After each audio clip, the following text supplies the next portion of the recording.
जो साड़ी तुमने पहनी ऐसी साड़ी हमें पहना दो, जो श्रृंगार तुमने बनाया वो श्रृंगार तुम हमारा बना दो। श्रृंगार तुम बनाए थे। हाँ हाँ।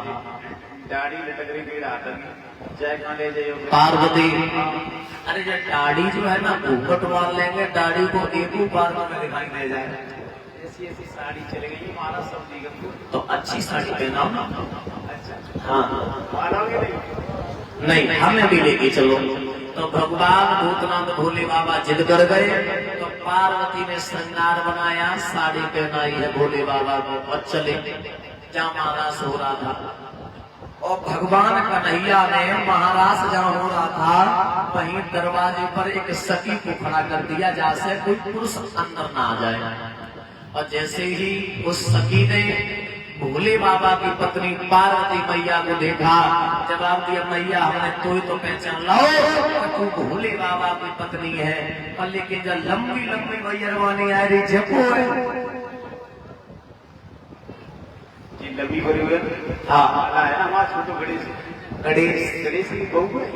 गणेश की बहू है। हाँ मैया तूने गणेश भैया ब्याह कर लो, तूने हमें जबते नहीं पूछी। तुम्हें क्या काऊ ने पूछ पाई गुल्लभ का मैं ब्याह हो तो बहु पूछ नहीं पाई। तब उन लोगों को तो गिलास करो तो करते होते ये दिन जवाब दिया है कोई बात नहीं, तूने को मौत दिखाई दे। ऐसे थोड़ी नहीं हुई को मौत करवाने को अच्छा लगा तेज थोड़ी। अरे राम भैया यही गिलास करो तो पार्वती मैया के संग भोले बाबा अंदर चले गए। और जैसे ही अंदर गए और जैसे ही कन्हैया की नजर पड़ी है भोले बाबा के ऊपर, तो मन ही मन में बात कही कि भोले बाबा आए गए। तो भोले बाबा ने मन ही मन में बात ट्रांसफर करते ही कि हाँ कन्हैया आए गए। जवाब दिया श्याम देख रहे हैं तो भोले बाबा नजर आ रहे, और सखियां देख रही हैं भोले बाबा की तरफ, तो भोले बाबा सखी नजर आ रहे हैं। वहीं महाराष्ट्र में भोले बाबा का एक नाम पड़ा गोपेश्वर भगवान। बोलिए गोपेश्वर भगवान की। तुमने देखी होगी एक सुंदर तस्वीर, आधी तस्वीर पुरुष की आधी तस्वीर स्त्री की। ये वही महाराष्ट्र जाने के लिए महाराष्ट्र में ही भूतनाथ भोले बाबा ने यह रूप लिया था। भोले बाबा का नाम एक और बड़ा गोपेश्वर भगवान। कमर में से बंसी निकाली है, बंसी को बजाने लगे हैं दादा।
लीला की। और महाराज लीला होने के बाद में याद रखना मेरे भगवत श्रोताओं,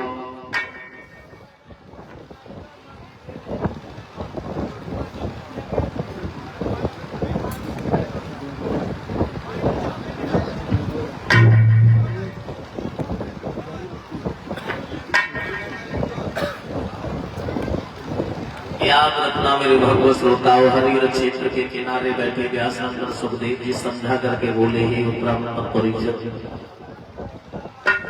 जिस समय महाराज सोने के बाद में आप समय भी हो रहा है, ध्यान देंगे वही कथा के थ्रू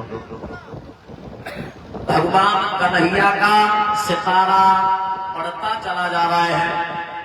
अब भोजराज कंस का सितारा मंद पड़ता जा रहा है। याद रखना एक समय की बात है, नारद पहुंच गए हैं भोजराज कंस के पास में। जवाब दिया भोजराज कंस, क्यों तुम उदास बैठे हो, कारण क्या है इस उदासी का? उदास की तो बात है, आपने बताया था कमल के पुष्प आ गए, कमल के पुष्प आ गए, लेकिन वो कन्हैया बलराम नहीं मरे, नहीं मरा। नहीं मरे। एक उपाय और हमारे पास में है, कौन सा उपाय? कहो तो बताओ। हाँ जल्दी बताओ।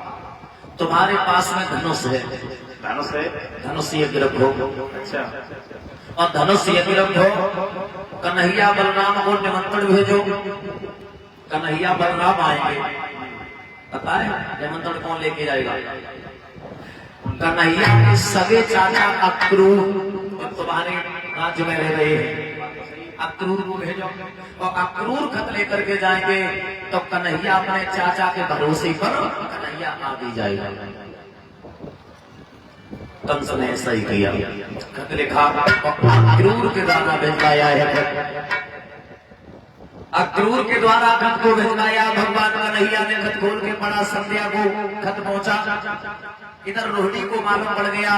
रोहिणी ने बलराम के पास में पहुंची, बलराम बलराम तुम रात ही रात में कहीं निकल जाओ, कहीं चले जाओ। क्यों? कि कल कन्हैया जा रहा है मथुरा, मारा जाएगा, मामा के यहाँ जा रहा है, निमंत्रण आया है। जो इतने शब्द थे तो भगवान बलराम को क्रोध आ गया। मैया मैया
दिया है।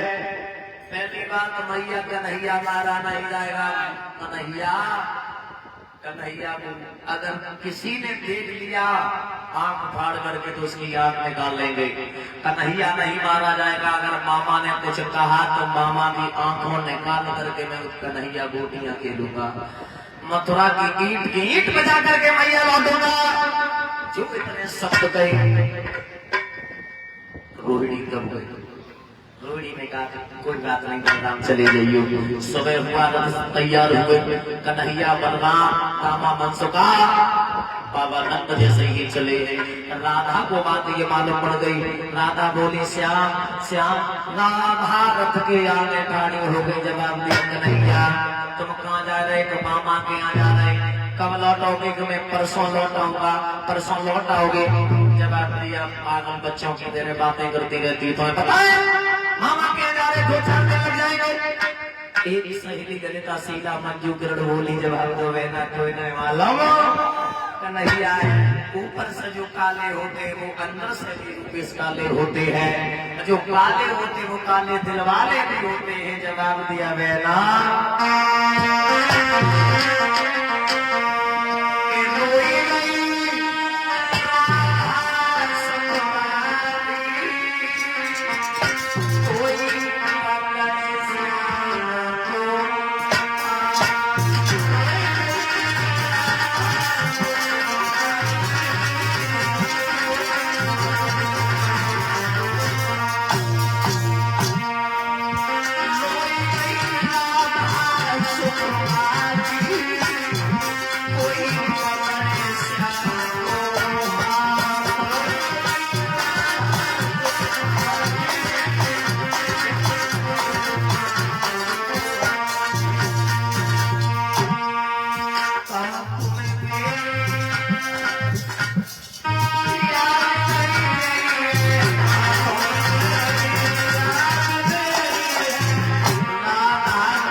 रही, विलाप करती रही। याद रखना मेरे भगवत श्रोता हुआ